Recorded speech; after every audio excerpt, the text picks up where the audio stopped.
Hello friends, ഞാനിപ്പോൾ നിൽക്കുന്നത് കേരള പുരാവസ്തു വകുപ്പിൻ്റെ കീഴിലുള്ള മടവൂർ പാറയിലാണ്.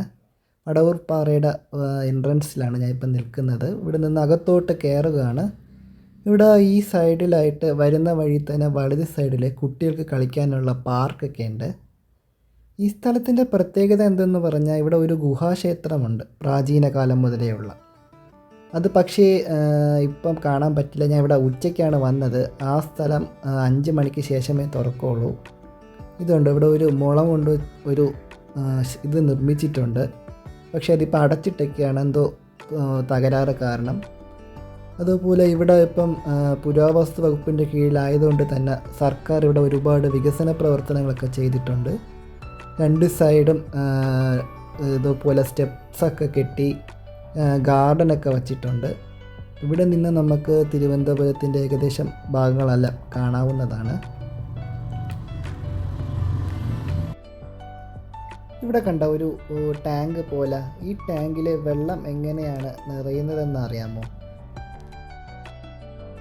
ഇതാ കണ്ട, ഇവിടുന്ന് വരുന്ന വെള്ളമാണ് ഇതുവഴി അവർ ഓവിട്ട് പൈപ്പിൽ കൂടി അവിടുത്തെ ആ ടാങ്കിൽ വരുന്ന വെള്ളം കണ്ട. ഈ വെള്ളമാണ് ഈ ടാങ്കിൽ ഇങ്ങനെ നിറഞ്ഞു കിടക്കുന്നത്. പിന്നെ മഴവെള്ളമൊക്കെ ഉണ്ട് കേട്ടോ. ഈ സ്ഥലം തിരുവനന്തപുരം പോത്തങ്കോട് എന്ന് പറയുന്ന ഒരു സ്ഥലത്തിന് അടുത്തായിട്ടാണ് സ്ഥിതി ചെയ്യുന്നത്. ഒരു അഡ്വഞ്ചർ ടൂറിസ്റ്റ് സ്പോട്ടാണ് ട്രിവാൻഡ്രത്തിൻ്റെ. വൈകുന്നേരങ്ങളിലും വീക്കെൻഡിലും ഒക്കെ വരാൻ പറ്റിയ ഒരു സ്പോട്ടാണ്. ഇവിടെ വന്ന് പ്രകൃതി ഭംഗിയൊക്കെ ആസ്വദിച്ച് നമുക്ക് ഇരിക്കാവുന്നതാണ്. ഇതാ ഇവിടെ ഓല ഒരു ഷെഡുണ്ട്, 2 ഷെഡുണ്ട് കണ്ട. 2 ഷെഡ് ഇതുപോലെ ഉണ്ട് ഇരിക്കാനൊക്കെ ആയിട്ട്. പിന്നെ ഇവിടെ കഫേ ഉണ്ട് ചായയൊക്കെ കുടിക്കാൻ വേണ്ടിയിട്ട്. ഷെഡ് നല്ലതാണെങ്കിലും ഇവിടെ ഇരിക്കാനുള്ള സൗകര്യമൊന്നുമില്ല. നമുക്ക് വേണമെങ്കിൽ തറയിലിരിക്കാം. മുള കൊണ്ടാണ് ഈ ഷെഡുകൾ നിർമ്മിച്ചിരിക്കുന്നത്. ഈ ഷെഡിനടുത്ത് തന്നെ ഒരു കഫേ ഉണ്ട്. നമുക്ക് ഇവിടുന്ന് ചായയോ കാപ്പിയോ എന്താണെന്ന് വെച്ചാൽ കുടിക്കാവുന്നതാണ്. ചായ കുടിക്കാൻ വേണ്ടി കയറി ആ ചായ കുടിച്ചുകൊണ്ടിരിക്കുകയാണ്. ചായ ഉണ്ട, നല്ല കിടിലം ചായ. ഇവിടെ നമുക്ക് പുറത്തുനിന്ന് കാഴ്ചകളൊക്കെ കാണാൻ കണ്ട. അങ്ങനെ ചായ കുടിച്ചുകൊണ്ടിരുന്നപ്പോഴാണ് ഞാനൊരു കൗതുക കാഴ്ച കണ്ടത്. ഇത് കണ്ട, ഒരു ശ്രീകൃഷ്ണ പരുന്ത്. ഇവിടുത്തെ കഫേയുടെ ഓണറും ഈ പരുന്തും തമ്മിൽ നല്ല കമ്പനിയാണ്. അങ്കിൾ ആഹാരമൊക്കെ കൊടുക്കോ? ഫുഡെല്ലാം കൊടുക്കും? കഴിക്കൊന്നുമില്ലല്ലേ? കഴിക്കുമല്ലേ? അവിടെ ഉണ്ട് ഇപ്പം.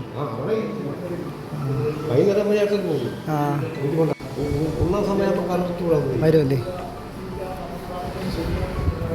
ചേട്ടനൊന്നും ചെയ്യത്തില്ലല്ലേ? ഇവിടെ വന്നതിന് ശേഷം പരിചയപ്പെട്ടതാണോ?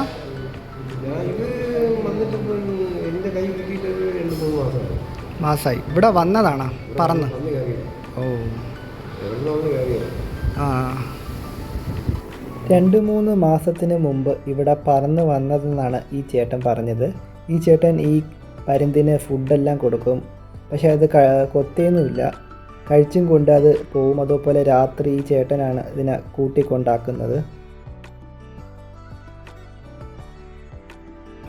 പരുന്ത് എൻ്റെ അടുത്ത് വന്നിരിക്കണേണ്ട. Hello, how are you? വേണ്ട, ഹായ് പരുന്തേ, ഹൗ ആർ യു? കുടില്ല. ആ ചേട്ടൻ വളർത്തുന്ന പരുന്താണ് എൻ്റെ അടുത്ത് വന്നിരുന്ന് ഞങ്ങൾ സംസാരിക്കുകയൊക്കെ ചെയ്ത്. മറ്റ് പരുന്തിൽ നിന്നും ശ്രീകൃഷ്ണ പരുന്തിൻ്റെ പ്രത്യേകത എന്തെന്നാൽ ഇതിൻ്റെ കഴുത്തിന് മുകളിലോട്ട് വെള്ള കളറായിരിക്കും. അതുപോലെ ഇത് മനുഷ്യരുമായിട്ട് പെട്ടെന്ന് ഇണങ്ങുന്നതാണ്. ഈ പാറപ്രദേശങ്ങളിലൊക്കെയാണ് ഇത്തരം പരുന്തുകളെ കാണുന്നത്. ഇതാണ് ഇതിൻ്റെ അമ്പലം സ്ഥിതി ചെയ്യുന്ന സ്ഥലം ഇവിടെ. പക്ഷേ ഇവിടെ വൈകുന്നേരം 5:30-ക്ക് ശേഷം മാത്രമേ ഇത് തുറക്കത്തുള്ളൂ.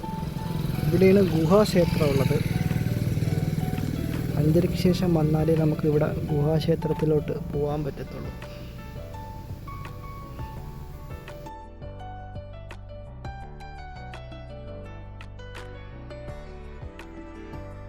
അങ്ങനെ മടവൂർ പാറയുടെ കാഴ്ചകളൊക്കെ കണ്ട് അടുത്ത സ്ഥലം തേടി ഞാൻ വീണ്ടും യാത്രയാവുകയാണ്.